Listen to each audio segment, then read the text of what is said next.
이번 주 개혁당에게는 정말 엄청난 성과입니다. 바로 오늘 노동당이 앤디 버넘을 새로운 당대표로 추대하는 날에 노동당의 손해를 딛고 얻은 성과죠. 총리로서의 정당성은 전혀 없습니다. 그리고 버넘 자신도 2017년에 테레사 메이를 선출되지 않은 총리라고 표현한 적이 있습니다. 물론 저는 노동당이 이 문제에 대해 완전히 위선적일 거라고 예상합니다. 국민들은 총선을 간절히 원하고 있습니다. 하지만 그들은 현재로서는 이에 강하게 반대하는 것 같습니다. 하지만 이제 여러분은 예상했던 것, 즉 버넘의 새로운 리더 효과가 약간 나타나는 증거를 일부 보았다는 사실을 고려해 보시기 바랍니다. 저는 그 효과가 오래가지 않을 거라 생각합니다. 그리고 오늘 앤디 버넘의 연설을 보며 두 가지를 느꼈습니다. 첫째로, 유권자들이 지금 매우 중요하고 핵심적이라고 생각하는 이민 문제에 대해 앤디 버넘은 전혀 할 말이 없는 것처럼 보인다는 점입니다.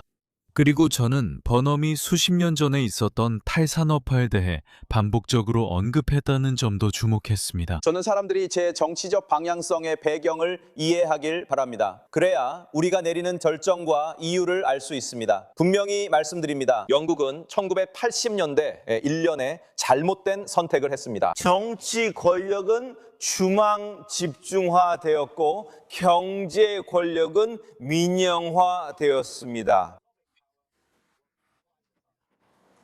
이 나라는 필수 서비스에 대한 통제권을 포기했습니다. 주택, 물, 에너지, 교통 등 필수적인 것들을 넘겨주었고 그 결과 사람들은 더 높은 비용에 노출되었습니다. 그 결과 더 적은 수의 사람들과 더 적은 지역에 더 많은 부와 권력이 집중되었습니다. 영국의 많은 지역이 탈산업화되었지만 스스로 새로운 목표를 세울 힘이 없었습니다.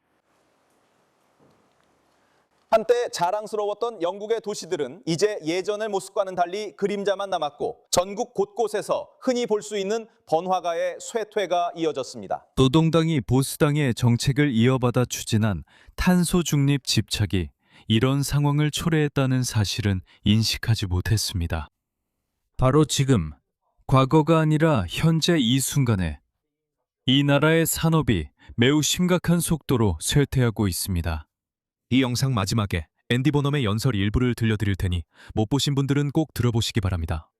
그리고 버넘에 대한 여러분의 생각을 아래 댓글로 남겨주세요.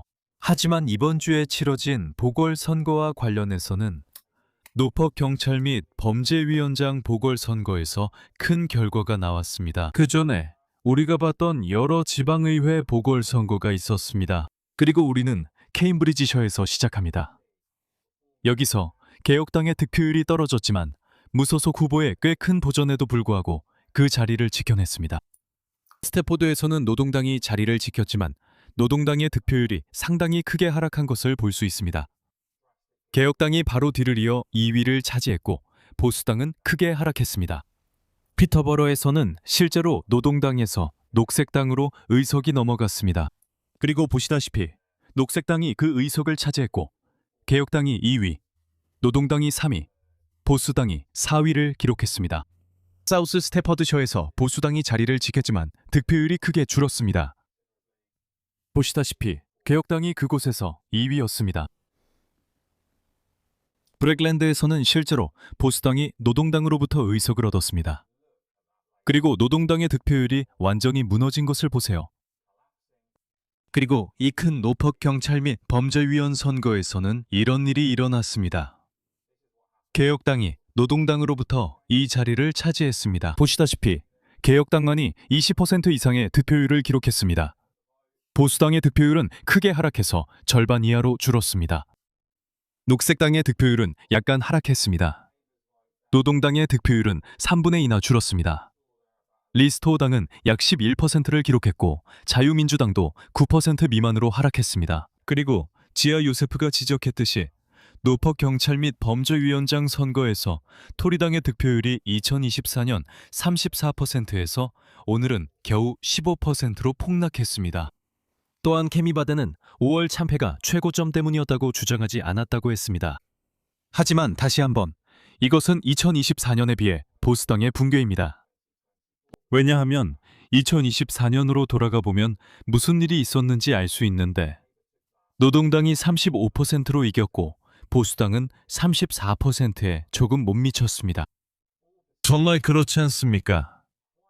보수당과 노동당 모두 보궐선거에서 계속해서 후퇴하고 있다는 점에서 운명이 완전히 대조적입니다. 그 보궐선거에서 개혁당에게는 큰 성과입니다. 하지만 말씀드린 대로 여러분이 앤디 버넘, 새 노동당 대표이자 차기 총리를 보지 못했다면 그는 아무런 정당성 없이 들어올 것입니다. 대다수 국민들이 총선을 간절히 바라는 나라에서 말이죠. 버넘이 그 선거를 치를 용기가 있을까요? 아니면 끝까지 버티려고 할까요? 무슨 일이 일어나든 저는 계속해서 이 채널에서 최신 소식을 전해드릴 겁니다.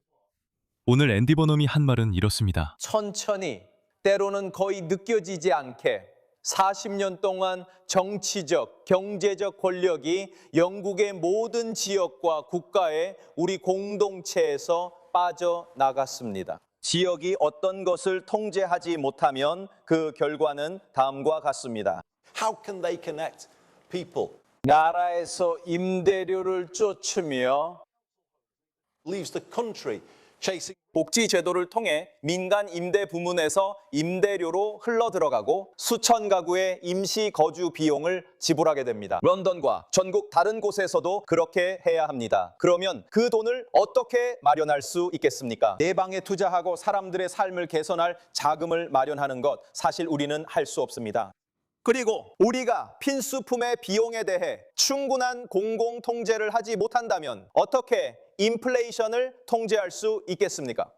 공공 지출과 나머지 경제에 대해서요. 보수파는 통제권을 되찾자라는 표현을 쓰지만 사실 처음에 그 통제권을 넘겨준 건 바로 그들입니다.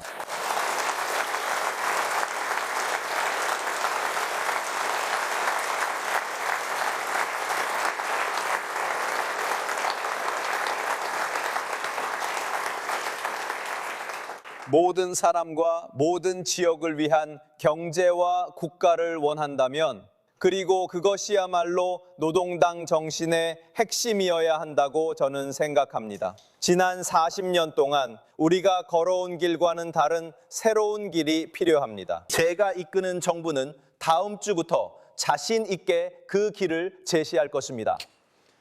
그래서 오늘의 이 변화가 지난 40년 동안 우리 정치에서 가장 중요한 변화의 순간인 것입니다.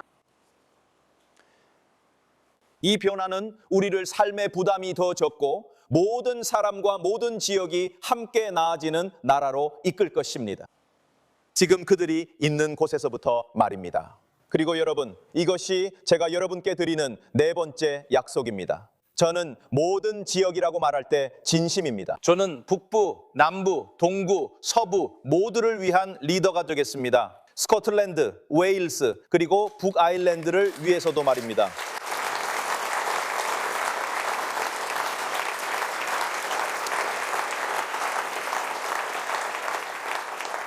네, 잉글랜드 북부는 저에게 정말 많은 것을 주었습니다. 사실상 모든 것을 주었습니다.